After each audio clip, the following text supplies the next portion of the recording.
Sa pambungad na eksena, ipinakilala tayo sa tatlong individual, si Wayne, Keaton, at Robin.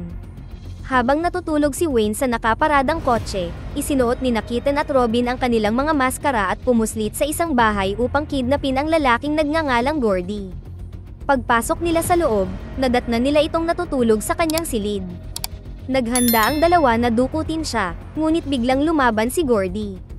Bilang isang resulta, tinuhuran siya ni Robin sa pagkalalaki at pinaamoy siya ni Keaton ng pampatulog, na naging dahilan upang mawalan siya ng malay. Pagkatapos ay inilagay siya ng mga kidnapper sa trunk ng kotse at umalis. Kinaumagahan, inilabas nilang tatlo si Gordy sa trunk. Dito, nalaman natin na silang lahat ay matagal nang matalik na magkaibigan mula sa kolehiyo at muling nagkita para sa bachelor party ni Gordy sa Red River, Kentucky. Plano nilang bisitahin ang lahat ng paborito nilang distillery sa kahabaan ng Bluegrass Bourbon Trail. Gayunpaman, mayroong isang distillery na tinatawag na Arcadia, na hindi pa nila nahahanap mula noong sila ay nasa kolehiyo.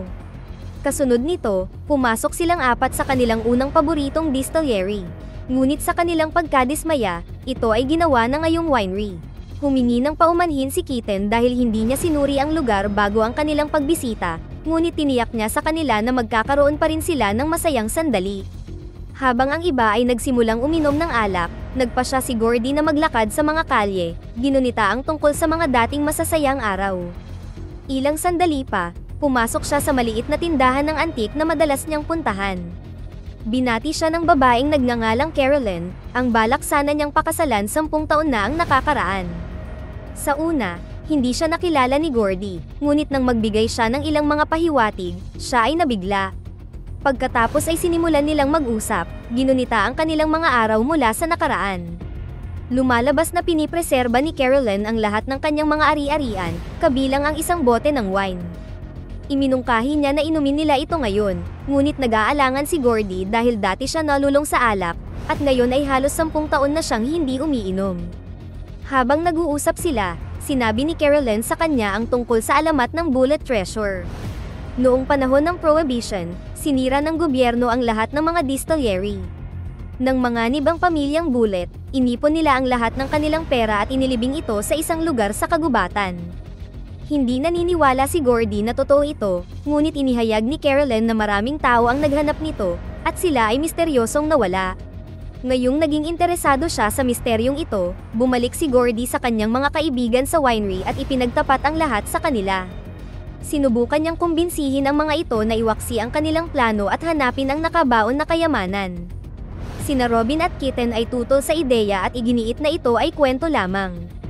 Gayunpaman, ipinaalala sa kanila ni Gordy kung paano sinabi ni Robin noon na ang bawat kwento ay nag-uugat sa katotohanan at ang buhay ay walang kabuluhan kung walang katotohanan. Sa huli ay nakumbinsi silang lahat at pumayag silang hanapin ang kayamanan. Habang patuloy silang nag-uusap, nilapitan sila ng hindi kilalang lalaki, na sumubok na magpakita ng interes kay Robin. Namagitan si Gordy at inutusan siyang lumayo ngunit ang lalaki ay nananatiling matigas. Kaya, kinuha ni Gordy ang kutsilyo sa mesa at itinutok ito sa kanyang leeg, pinilit siyang umalis. Ang marahas na insidenteng ito ay ikinagulat ng iba, ngunit pinili nilang huwag pansinin ito sa ngayon. Sa sumunod na eksena, ang apat na matalik na magkakaibigan ay pumunta sa kagubatan sa kanayunan ng Kentucky. Hindi pinansin ang karatula na, bawal ang trespassing, bilang isang diversion mula sa kayamanan, nagsimula silang maghukay sa minarkahang lugar. Pagkatapos maghukay ng isang buong araw, itinayo ng grupo ang kanilang kampo at nagsindi ng apoy sa malapit upang makapagpahinga. Pagkatapos ay nagsimula silang mag-usap na may kasamang ilang inumin at sigarilyo. Sa gitna nito, biglang napako ang tingin ni Gordy sa dibdib ni Robin, na sa tingin niya ay nakakaakit. Hindi napigilan ang kanyang emosyon, inilagay niya ang kanyang kamay sa kanya, na naging dahilan upang maging awkward ang sitwasyon. Nagalit si Robin, ngunit kinausap siya ni Keaton ng pribado at kahit papaano ay napagaan ang loob niya. Pagkatapos ay gumugol sila ng ilang araw na paghuhukay, pagtambay sa tabi ng apoy sa kampo, pag-iinuman, pagkanta, at pagpapakasaya. Isang araw, kumakanta ang apat na matalik na magkaibigan nang sila ay magambala ng matandang mag-asawa. Ipinakilala nila ang kanilang mga sarili bilang Mr. at Mrs. Hitchens at inanyayahan sila sa kalapit na bahay para sa lutong bahay na pagkain. Pagpasok pa lang nila sa bahay, ang atensyon ni Gordy ay napukaw ng isang lumang well-preserved rifle. Hinawakan niya ito para tingnan ng mas malapitan. Nang makita ang paraan ng paghawak niya sa rifle, naisip ni Mr. Hitchens na siya ay dating sundalo at tinanong siya kung saan siya nadestino. Sumagot si Gordy na siya ay ipinadala sa Saigon noong digmaang Vietnam noong 1968. Gayunpaman, hindi man lang siya nagkaroon ng pagkakataon na hilahin ang detilyo dahil ang kanilang mga barracks ay sumabog, at dahil sa kanyang pinsala, pinauwi siya sa loob ng 1 linggo. Nang marinig ito, ibinahagi rin ni Mr. Hitchens ang kanyang kwento. Inihayag niya na nagsilbi siya sa bansa noong ikalawang digmaang pandaigdig. Sa gitna ng kanilang pag-uusap, pumunta si Kitten sa banyo kung saan napansin niya ang isang karatula na may label na bullets. Nagdulot ito sa kanya ng takot, kaya't pumasok siya sa kwarto ng matandang mag-asawa upang kumpirmahin kung ang bahay ay pag-aari ng mga bullets. Habang sinusuri niya ang closet at drawer, natuklasan niya ang isang pistol na kinuha niya para sa kaligtasan. Kasabay nito, tinanong ni Mr. Hitchens ang grupo tungkol sa kung ano ang ginagawa nila sa limitadong lugar ng kakahuyan. Sumagot si Robin na narito lang sila para ipagdiwang ang bachelor party ni Gordy, ngunit mukhang may pag-aalinlangan ang matandang mag-asawa. Sinabi ni Mr. Hitchens na hindi sila ang unang lumabag at naghanap ng kayamanan. Nagbigay siya ng mahigpit na babala, na nagsabing ang anumang nakabaon doon ay sinadya upang manatiling nakalibing. Sa sandaling iyon, sinamahan sila ni Kitten sa hapagkainan, ngunit hindi niya sinasadyang nalaglag ang pistol. Dahil dito, natiyak ng matandang mag-asawa na narito ang grupo na may masamang intensyon, at inakusahan sila ng asawang lalaki ng pagnanakaw ng kayamanan ng kanyang pamilya. Habang tumitindi ang sitwasyon, kinuha ni Gordy ang rifle sa dingding at tinutukan ng baril si Mr. Hitchens, hiniling na malaman ang kanyang tunay na pangalan. Bilang tugon, inamin ng matandang lalaki na siya si William Bullet. Sa sandaling narinig niya ito, pinatay siya ni Gordy, na nag-iwan ng takot sa iba pa niyang mga kaibigan. Si Robin ay galit na sumigaw sa kanya para sa walang ingat na pag-uugali, ngunit pinatahimik siya ng huli.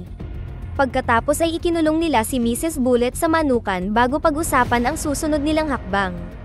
Pagkaraan ng ilang sandali ng pag-iisip, sinabi ni Gordy na dapat din nilang patayin si Mrs. Bullet. Nag-alangan ang iba pang miyembro ng grupo, ngunit iginiit ni Gordy na maaaring mahanap sila ng pulisya anumang oras kung iiwan nilang buhay ang babae. Dahil walang ibang pagpipilian, nagboluntaryo si Robin na barilin at ilibing mag-isa ang matandang babae. Bilang resulta, ginugol nila ang buong gabi sa paglilinis ng kalat na kanilang ginawa at umalis sa lugar ng maaga. Natatakot at pagod na rin, pumunta ang magkakaibigan sa kanilang camping spot para gibain ang kanilang kampo at alisin ang lahat ng bakas ng kanilang paglalakbay. Sa gitna nito, sinabi ni Wayne kay Gordy na mali ang kanyang ginawa at ang pangyayaring ito ay susundan sila habang buhay. Nabahala si Gordy, kaya nagpaalam siya, sinabi sa grupo na magpapalamig saglit. Pagkatapos ay naglakad siya pabalik sa bahay at nagsimulang uminom ng alak na iniingatan ni Mr. Bullet, na nahulog sa isang baliw na bersyon ng kanyang sarili. Nang hindi siya bumalik kaagad, sinimulan siyang hanapin ni Robin at Kitten sa kakahuyan. Nagpasya silang maghiwalay ngunit nangakong magkikita sila sa tagpuan pagkatapos ng 1 oras. Hindi nagtagal, nahanap ni Robin si Gordy, ngunit lasing na ito. Hiniling niya sa kanya na maupo sa puno ng kahoy para sa maikling pag-uusap. Pagkatapos ay humingi ng paumanhin si Gordy sa hindi na angkop na paghawak sa kanya kanina. Sinabi niya na hindi niya sinasadyang saktan siya at importante siya sa kanya. Laking gulat ni Robin nang umamin si Gordy na mahal siya nito sa simula pa lang. Habang patuloy siyang nagsasalita, mas lumapit si Gordy sa kanya, kaya itinulak niya ito palayo at tumakbo. Sinabihan siyang hanapin ang daan pabalik. Sa kabilang banda, bumalik si Kitten sa parehong restricted area. Nahanap pala niya ang kayamanan noong una nilang paghuhukay, ngunit pinili niyang ilihim ito sa mga kaibigan. Ngayon, inilagay niya ang lahat ng pera sa kanyang bag bago bumalik sa tagpuan. Nang muling makita si Robin, ang dalawa ay pumunta sa kanilang sasakyan kung saan dumating na si Gordy. Habang naghahanda ang tatlo na umalis, napansin ni Gordy ang ilang mga perang papel sa bag ni Kitten. Ngayong armado na siya ng pistol ni Mr. Bullet, tinutukan niya ng baril si Kitten at hiniling na malaman ang katotohanan. Sa sandaling ito, nag-spray si Robin ng pepper spray sa mga mata ni Gordy bago tumakbo palayo. Ngunit sa kabila ng pagiging pansamantalang bulag, nagpaputok si Gordy ng 4 na beses sa mga random na direksyon, kung saan ang isa ay tumama kay Kitten sa hita. Sa kabila ng matinding sakit, kahit papaano ay nagawa ni Kitten na gumapang papunta sa kakahuyan. Kasunod nito, iniwan ni Gordy ang pistol sa kotse at tumungo sa paghahanap kay Kitten, kasama si Wayne na nasa likod. Ginamit ni Robin ang pagkakataong ito para kunin ang pistol at sinundan si Gordy. Sa isang punto, babarilin na sana niya ito mula sa likod, ngunit pinigilan siya ni Kitten sa tamang oras. Nabigla si Robin nang makita ang kanyang malalim na sugat kaya nagpasya siyang humanap ng tulong. Bago iyon, iniabot niya sa kanya ang baril para sa kaligtasan at pinag-promise siya na ibibigay nila ang lahat ng pera sa kawang gawa. Pagkaraan ng ilang sandali, nahanap ni Gordy si Kitten at dahan-dahang lumapit sa kanya habang minamanipula siya na huwag barilin. Pagkatapos ay kinuha niya ang baril pati na rin ang pera mula sa kanya, iniwan siya sa kanyang kamatayan sa daan. Sinubukan ni Wayne na kumbinsihin si Gordy na huwag ipagkanulo ang mga kaibigan, ngunit hindi siya pinansin ng huli.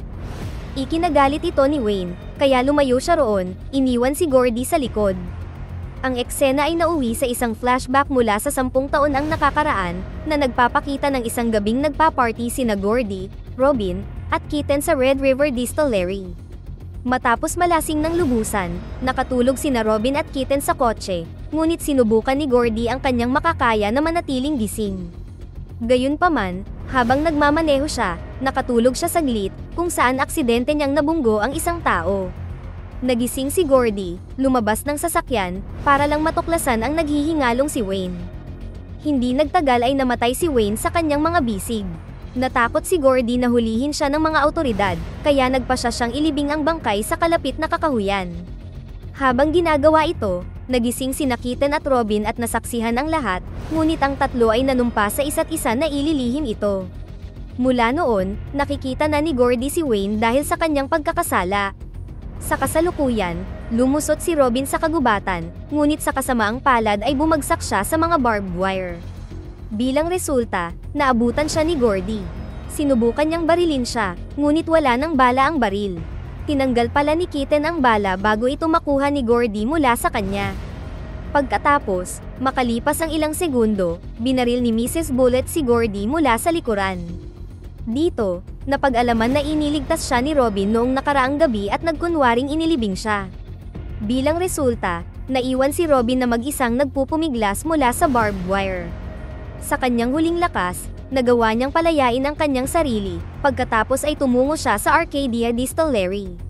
Nagtapos ang pelikula sa isang flashback, 1 buwan pagkatapos mamatay si Wayne. Ang tatlong magkakaibigan ay nakaupo sa bar, hindi komportable na sinusubukang mamuhay ng normal pagkatapos ng insidente. Ang huling kuha ay ang kathang-isip na bersyon ni Wayne na nagpakita kay Gordy sa unang pagkakataon. Dito na nagtatapos ang ating kwento. Sana ay nagustuhan nyo, mag-subscribe na kung hindi ka pa nakasubscribe, pindutin na rin ang notification bell at like button upang matulungan ang channel, and leave a comment down below, and as always, thank you for watching.